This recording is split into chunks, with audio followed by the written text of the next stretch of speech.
on nous demande de résoudre graphiquement l'équation x2 égale x plus 2, puis de vérifier que les réels obtenus par lecture graphique vérifient bien l'équation x2 égale x plus 2.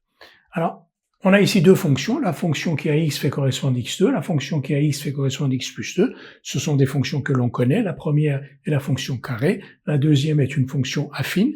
Leurs représentations graphiques sont une parabole pour celle-ci et une droite pour celle-là. On va donc écrire cela et tracer les représentations graphiques. Donc soit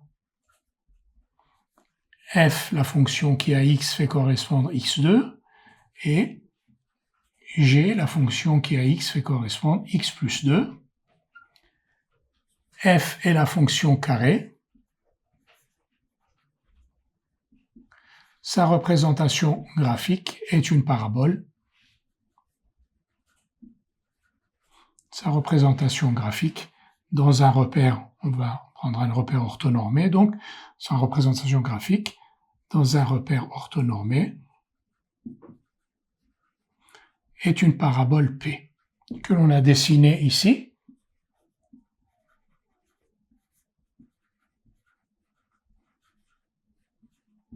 G est une fonction affine et sa représentation graphique dans le même repère est une droite D. Dans le même repère est une droite D.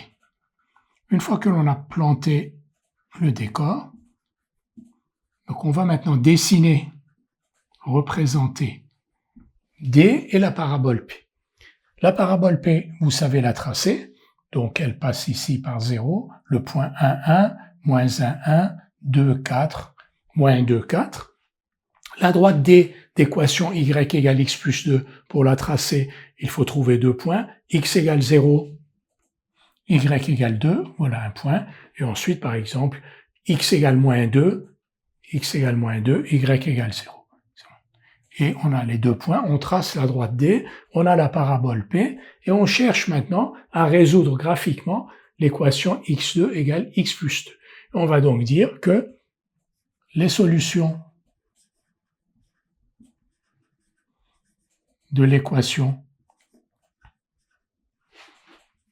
x2 égale x plus 2, c'est-à-dire f de x égale g de x, sont les abscisses des points d'intersection. Combien y a-t-il de points d'intersection graphiquement? Donc il y a un point ici et un point là. Donc ce sont les abscisses des points d'intersection A et B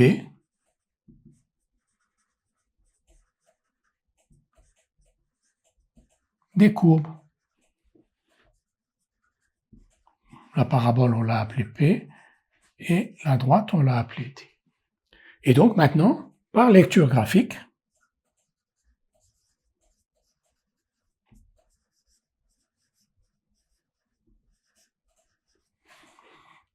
les abscisses de A et B sont, on va écrire celle de A, donc l'abscisse de A, on va l'appeler XA, si vous voulez. XA, c'est moins 1. On va dire à peu près moins 1. Et XB, ici, donc 2. Donc XA est très proche de moins 1, voire égal à moins 1. XB est très proche de 2, voire égal à 2.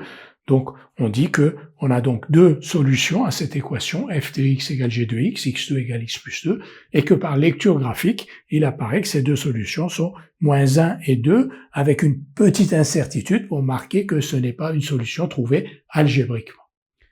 Maintenant, deuxième question, donc ça c'est la première question, c'est la lecture, la détermination donc graphique. Deuxièmement, on nous dit de vérifier que ces réels que l'on a trouvés sont bien solutions de cette équation. Donc on va vérifier. Xa carré égale moins 1 au carré égale 1. Et xa plus 2 égale moins 1 plus 2 égale 1. Donc, 1 est bien solution de l'équation. De la même manière, on va calculer xb au carré. xb au carré, donc on va dire que c'est 2. 2 au carré, ça fait 4. xb plus 2, ça fait 2 plus 2, ça fait 4. Donc 2. Et donc ici, c'était moins 1. Donc 2 est bien solution de l'équation. Donc on a déterminé les deux solutions par lecture graphique d'abord, et ensuite, comme on avait les deux équations, on avait le moyen de vérifier que ce que l'on avait lu, c'est-à-dire à peu près moins 1 et à peu près 2, étaient bien les solutions de x2 égale x plus 2. Maintenant, donc on est sûr que ces solutions sont bien moins 1 et 2.